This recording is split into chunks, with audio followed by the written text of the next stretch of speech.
আপনি রাস্তা দিয়ে সুন্দরী একটা মেয়ে গেলে তার দিকে তাকিয়ে থাকেন, পর্ন ভিডিও দেখেন, সেই সাথে মাস্টারবেশনও করেন এবং একই সাথে জীবনে সফল হওয়ার স্বপ্ন দেখেন।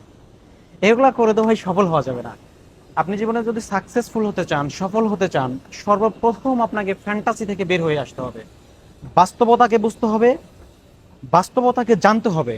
কারণ যে মানুষ, যে ব্যক্তি কল্পনার জগতে ডুবে থাকে, সে কখনো বাস্তবতা বোঝে না এবং বাস্তব জীবনে বড় কিছু করতে পারে না।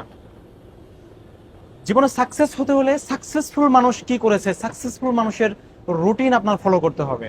সুন্দরী মেয়ে দেখলে ফেল ফেল করে তাকিয়ে থাকা যাবে না এবং পর্ন দেখে দেখে মাস্টারবেশন করা যাবে না। এগুলো যতদিন পর্যন্ত আপনি করবেন, ততদিন পর্যন্ত আপনার কাজের মধ্যে কোনো প্রোডাক্টিভিটি আসবে না। যদি সফল হতে চান, তাহলে সর্বপ্রথম নিজের দুর্বলতাকে আপনার খুঁজে বের করতে হবে, নিজেকে চিনতে হবে, বুঝতে হবে এবং বাজে অভ্যাসগুলোকে আপনার ভালো অভ্যাসে পরিণত করতে হবে।